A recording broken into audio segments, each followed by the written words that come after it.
के हम हाजिर हुए हैं। विजयनगर का शासक मान सिंह अत्यंत घमंडी और दुष्ट प्रवृत्ति का व्यक्ति था।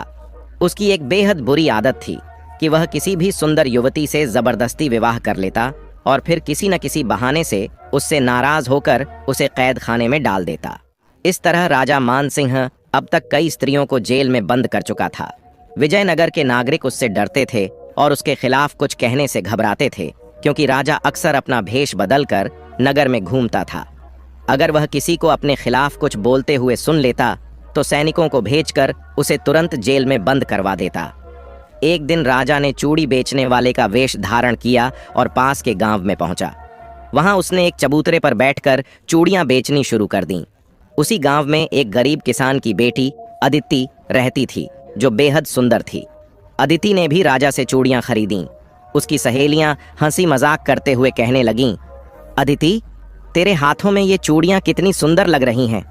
एक सहेली बोली, तू खुद इतनी खूबसूरत है कि तुझे देखकर राजा भी तुझसे विवाह कर लेगा और महल में रानी बनाकर रखेगा। अदिति ने दृढ़ता से कहा, मैं उस दुष्ट राजा से कभी विवाह नहीं करूंगी।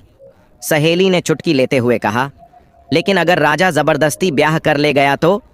अदिति ने गंभीर स्वर में उत्तर दिया, अगर उसने ऐसा किया तो मैं उसे ऐसा सबक सिखाऊंगी कि वह जीवन भर याद रखेगा।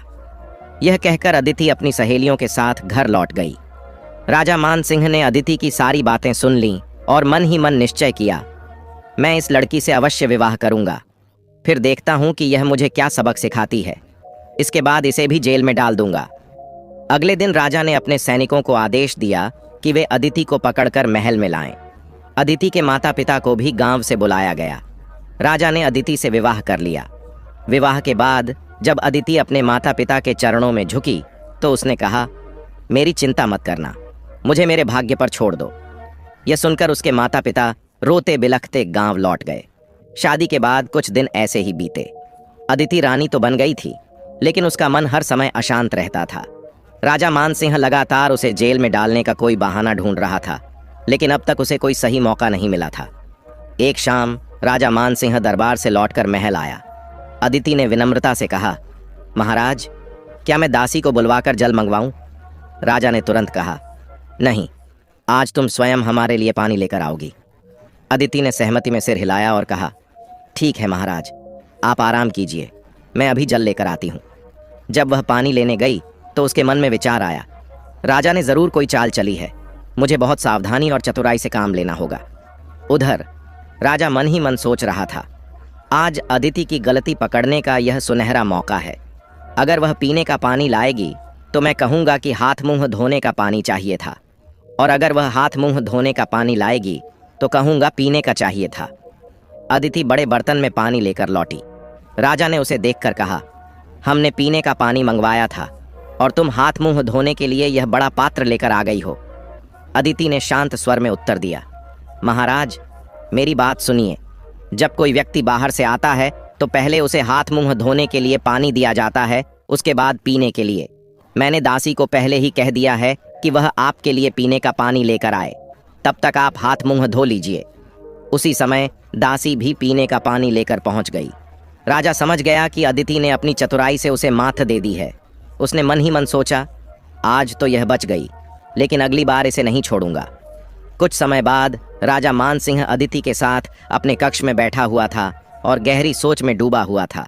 वह विचार कर रहा था, बहुत समय हो गया, अब मुझे जल्दी ही कोई बहाना बनाकर अदिति को कारागार में डाल देना चाहिए।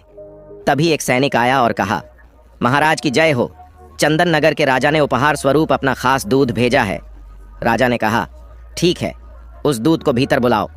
दूत ने अंदर आकर कहा, महाराज की जय हो, हमारे शासक ने अपने राज्य की वर्षगांठ के अवसर पर आपके लिए यह मिठाई भेजी है। यह सुनकर राजा खुश होकर बोला, वाह, हमारे मित्र राजा ने मिठाई भेजी है, तो फिर इसे अभी छका जाएगा। राजा ने मिठाई का एक टुकड़ा उठाया ही था कि अदिति ने अचानक उसके हाथ पर मारकर मिठाई नीचे गिरा दी। राजा गुस्से में चिल्लाया, अदिति, तुमने हमारे मित्र राजा द्वारा भेजी गई मिठाई गिरा दी, तुम्हें इस गलती की सजा जरूर मिलेगी। अदिति ने शांत स्वर में कहा, महाराज, मैंने कोई गलती नहीं की है, बल्कि इसके लिए मुझे पुरस्कार मिलना चाहिए। राजा ने हंसते हुए कहा, बिल्कुल, हम तुम्हें कारागार का पुरस्कार देंगे। सैनिकों, अदिति को बंदी बनाकर जेल में डाल दो। अदिति ने विनम्रता से कहा। रुकिए महाराज, मुझे जेल में डालने से पहले इस मिठाई का परीक्षण करवा लीजिए। राजा गुस्से में बोला। परीक्षण? यह तुम्हारी कोई चाल है, लेकिन इससे तुम सजा से नहीं बचोगी। अदिति ने उत्तर दिया। महाराज, अगर मैं गलत हूं तो मुझे सजा स्वीकार है, लेकिन पहले इस मिठाई को किसी कुत्ते या बिल्ली को खिलाकर जांच लीजिए। यह सुनकर दूत घबरा गया और मन ही मन सोचने लगा, मुझे यहां से भाग जाना चाहिए, नहीं तो राजा मुझे मौत की सजा दे देगा। राजा ने आदेश दिया, सैनिक, पहले इस दूत को गिरफ्तार करो, फिर किसी कुत्ते या बिल्ली को मिठाई खिलाओ। सैनिकों ने दूत को बंदी बना लिया। तभी एक और सैनिक एक बिल्ली को पकड़कर लाया। बिल्ली को मिठाई के पास छोड़ा गया। मिठाई खाते ही बिल्ली मर गई। यह देखकर राजा चौंक कर बोला, अरे, इसमें तो जहर था। अदिति ने कहा, हाँ महाराज, मिठाई में विष मिला हुआ था। मैंने दूत के चेहरे के हाव भाव से ही यह बात भांप ली थी। वैसे भी बाहर से आई किसी भी वस्तु को बिना जांचे परखे खाना बेहद खतरनाक हो सकता है। राजा ने सोचा, ओह, अदिति ने मुझे मौत से बचा लिया, लेकिन खुद भी सजा से बच निकली। खैर, अगली बार इसे जेल में डाल ही दूंगा। राजा ने कहा, अदिति, तुमने सराहनीय कार्य किया है, हम तुमसे यही उम्मीद रखते हैं। कुछ दिन ऐसे ही गुजर गए। राजा को अदिति को दंड देने का कोई अवसर नहीं मिला। एक दिन राजा ने कहा, अदिति, आज हम शिकार के लिए जा रहे हैं, शाम तक लौट आएंगे। अदिति ने उत्तर दिया, ठीक है महाराज, मैं आपकी प्रतीक्षा करूंगी। राजा कुछ सैनिकों के साथ शिकार पर निकल गया। हालांकि शिकार केवल एक बहाना था।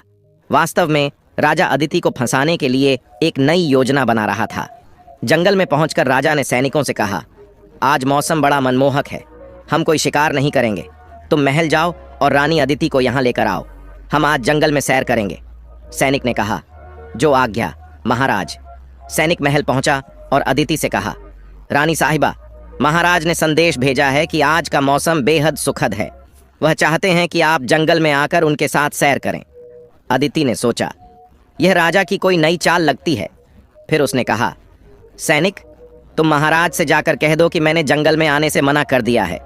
सैनिक ने कहा, लेकिन रानी साहिबा, महाराज को यह सुनकर क्रोध आएगा। अदिति ने दृढ़ता से कहा, तुम वही करो जो मैंने कहा है, और यह मत भूलो कि मैं विजयनगरी की रानी हूं। सैनिक वापस जंगल लौटा और राजा से कहा, महाराज, रानी ने जंगल में आने से इनकार कर दिया है। यह सुनकर राजा क्रोधित होकर बोला, उसने हमारे आदेश का उल्लंघन किया है, हम उसे इस अपराध की सजा जरूर देंगे। तुरंत महल चलो।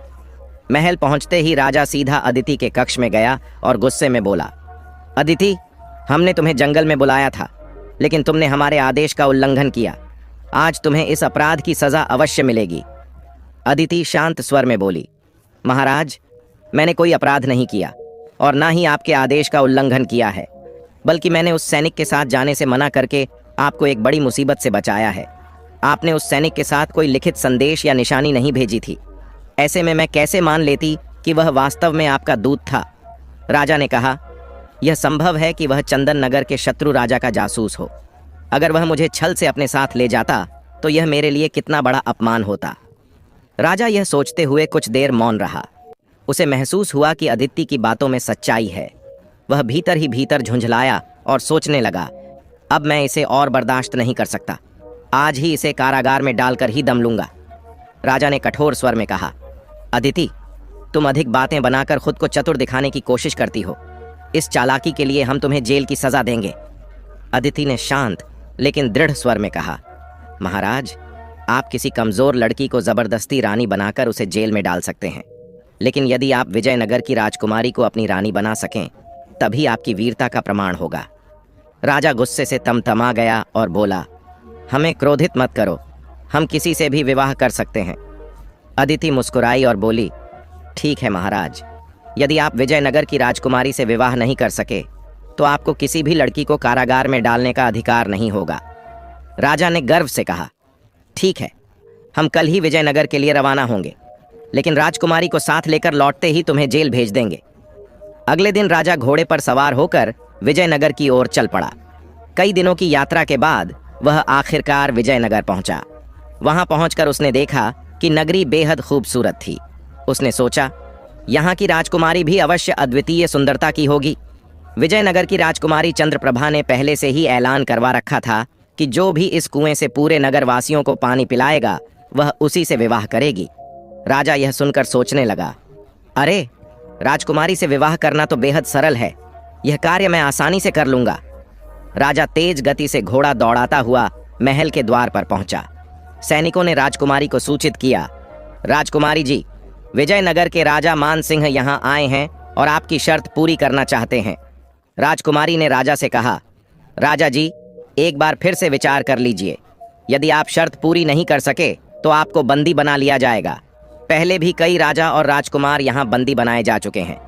राजा ने आत्मविश्वास से कहा, मैं आपकी शर्त अवश्य पूरी करूंगा, आप विवाह के लिए तैयार रहें। राजकुमारी ने सैनिकों को आदेश दिया, इनके लिए अतिथि गृह का प्रबंध करो, ये कल सुबह से जल पिलाने का काम आरंभ करेंगे। अगले दिन सुबह राजा मानसिंह ने कुएं से पानी निकालकर नगरवासियों को पिलाना शुरू किया। सुबह से दोपहर हो गई और फिर शाम, लेकिन भीड़ खत्म होने का नाम नहीं ले रही थी। राजा बुरी तरह थक चुका था। उसने सोचा, अब तो खड़ा होना भी मुश्किल हो रहा है और यह भीड़ खत्म ही नहीं हो रही, अब मैं क्या करूं? थकान से चूर राजा ने जब कुएं से पानी निकालने के लिए उठने की कोशिश की तो उसके कदम लड़खड़ा गए और वह कुएं की मुंडेर पर गिर पड़ा। यह देखकर नगरवासियों ने कहा, देखो, राजा गिर पड़ा, कोई इन्हें संभालो। लेकिन वहीं खड़े सैनिकों ने कहा, रुको, राजा को कोई हाथ न लगाए, हम इन्हें बंदी बनाकर राजकुमारी के पास ले जाएंगे। राजा सोचने लगा, हे भगवान, मैं यहाँ क्या सोचकर आया था और क्या हो गया? सैनिक मानसिंह को पकड़कर राजकुमारी चंद्रप्रभा के पास ले गए। राजकुमारी ने गंभीर स्वर में कहा, राजा मानसिंह, आप मेरी शर्त पूरी करने में असफल रहे, अब आपको कारागार में रहना होगा। राजा को जेल में डाल दिया गया। कुछ दिनों तक जब राजा वापस नहीं लौटा तो अदिति को चिंता होने लगी। उसने कुछ गुप्तचरों को राजा की खोज में भेजा और कहा, मुझे महाराज का पता लगाना है, इस कार्य के लिए तुम्हें उचित इनाम मिलेगा। कुछ दिनों बाद गुप्तचर लौट कर आए और बताया, रानी जी, महाराज विजयनगर में बंदी बनाए गए हैं, वे राजकुमारी की शर्त हार गए थे। अदिति ने गंभीरता से कहा, ठीक है, तुम इस बात का जिक्र किसी से मत करना। अगले दिन अदिति ने महामंत्री से चर्चा की और कहा, महामंत्री जी, मैं राजा को छुड़ाने के लिए खुद जाऊंगी, मेरे पीछे आप राज्य के सभी कार्य संभालें। यह कहकर अदिति ने राजकुमार का वेश धारण किया और विजयनगर की ओर निकल पड़ी। कई दिनों की यात्रा के बाद अदिति विजयनगर पहुंची। महल के द्वार पर पहुंचकर उसने जब पहरेदार को अपने आने का कारण बताया तो वह उसे राजकुमारी चंद्रप्रभा के पास ले गया। राजकुमारी चंद्रप्रभा ने अदिति से कहा, राजकुमार, एक बार और विचार कर लो, कहीं ऐसा ना हो कि तुम्हें जीवन भर कारागार में रहना पड़े। अदिति ने उत्तर दिया, राजकुमारी जी, यदि मैंने आपकी शर्त पूरी कर ली तो आपको मुझसे विवाह करना होगा और साथ ही सभी कैदियों को भी रिहा करना होगा। राजकुमारी मुस्कुराते हुए बोली, ठीक है राजकुमार, मुझे आपकी शर्त मंजूर है। अगले दिन सुबह अदिति कुएं पर पहुंची और तत्परता से स्त्री, पुरुष और बच्चों की भीड़ को पानी पिलाने लगी। शाम होने से पहले ही अदिति ने पूरे नगरवासियों को कुएं से पानी पिला दिया। इस कार्य को करते हुए उसे अद्भुत संतोष और आनंद का अनुभव हुआ। वहां खड़े सैनिकों ने कहा, राजकुमार, आपने शर्त जीत ली है, अब कृपया हमारे साथ राजकुमारी के पास चलें। सैनिकों ने जब राजकुमारी चंद्रप्रभा के कक्ष में यह खबर दी तो वह बोली, राजकुमार, अपनी शर्त के अनुसार मैं आपसे विवाह करने के लिए तैयार हूं और सभी कैदियों को मुक्त करने का आदेश देती हूं। अगले दिन अदिति और राजकुमारी चंद्रप्रभा का विवाह धूमधाम से संपन्न हुआ। विवाह के बाद अदिति ने राजा मानसिंह को अपने सेवक के रूप में रख लिया। चूंकि अदिति राजकुमार के वेश में थी, मानसिंह उसे पहचान नहीं पाया। अदिति ने कहा, मानसिंह, मैंने तुम्हें कारागार से रिहा कराया है, अब तुम्हें मेरे साथ रहना होगा। मानसिंह ने सिर झुकाकर कहा, जी राजकुमार, मैं आपके आदेश का पालन करूंगा, आपका यह उपकार मैं कभी नहीं भूलूंगा। 2 दिन बाद अदिति राजकुमारी चंद्रप्रभा और मानसिंह के साथ विजयनगर के लिए रवाना हुई। यात्रा के दौरान जब वे नगर के पास पहुंचे तो अदिति ने एक सैनिक से कहा, सुनो, हमें किसी जरूरी काम से जाना होगा, तुम राजकुमारी और राजा को विजयनगर पहुंचा दो। यह कहकर अदिति घोड़े पर सवार होकर तेजी से वहां से निकल गई। जब राजकुमारी चंद्रप्रभा और मानसिंह सैनिकों के साथ विजयनगर पहुंचे तो मानसिंह ने सोचा, अरे, मैं तो अपने नगर में पहुंच गया हूं, अब डरने की क्या जरूरत है, यहाँ का राजा तो मैं ही हूं, इस राजकुमारी को भी अपने महल ले जाऊंगा। मानसिंह ने ऊंचे स्वर में कहा, सुनो, मैं इस नगर का राजा मानसिंह हूँ। तुम सबको मेरा आदेश मानना होगा। यदि नहीं माने तो मैं तुम्हें अपने सैनिकों से बंदी बनवाकर कारागार में डलवा दूंगा। इसके बाद मानसिंह सबको अपने महल ले गया। महल में पहुंचकर मानसिंह ने अदिति को अपने कक्ष में बुलाया। अदिति ने पूछा, आप आ गए महाराज? कई दिनों से मैं आपकी प्रतीक्षा कर रही थी। मानसिंह ने गर्व से कहा, हम विजयनगर की राजकुमारी चंद्रप्रभा को अपनी रानी बनाकर लाए हैं। अब तुम्हें शर्त के अनुसार कारागार में रहना होगा। अदिति राजकुमारी चंद्रप्रभा के पास जाकर बोली, राजकुमारी, चंद्रप्रभा तो वास्तव में बहुत सुंदर हैं, लेकिन क्या सच में महाराज ने आपको शर्त जीतकर रानी बनाया है? मानसिंह ने उत्तर दिया, राजकुमारी चंद्रप्रभा तुम्हारे सामने बैठी हैं, फिर तुम ऐसा प्रश्न क्यों पूछ रही हो? अदिति ने गंभीर स्वर में कहा, महाराज, आप झूठ बोल रहे हैं। यह तो मुझे पहले से ही पता है, क्योंकि राजकुमारी चंद्रप्रभा और मैं सहेलियां हैं। जिस राजकुमार ने राजकुमारी चंद्रप्रभा से विवाह किया था वह और कोई नहीं बल्कि मैं स्वयं थी। अदिति ने आगे कहा, मैं और राजकुमारी चंद्रप्रभा ने मिलकर यह योजना बनाई थी। हमारा विवाह केवल एक नाटक था ताकि आपको सबक सिखाया जा सके। यह सब इसलिए किया गया ताकि आप अपनी झूठी शान और घमंड को त्याग दें और एक बेहतर व्यक्ति बन सकें। अदिति ने पूरी घटना विस्तार से सुनाई। सच्चाई जानकर मानसिंह अत्यंत शर्मिंदा हुआ। उसने कहा, अदिति, मुझे क्षमा कर दो। अपने झूठे घमंड के कारण मैं तुम्हें पहचान नहीं पाया। मैं बहुत पछता रहा हूँ। इसके बाद मानसिंह ने अपने कारागार में बंद सभी स्त्रियों को रिहा कर दिया। राजकुमारी चंद्रप्रभा भी अपने राज्य लौट गई। मानसिंह और अदिति साथ रहने लगे। राजा ने अपना झूठा घमंड त्याग दिया और रानी के साथ सुख शांति से जीवन व्यतीत करने लगा।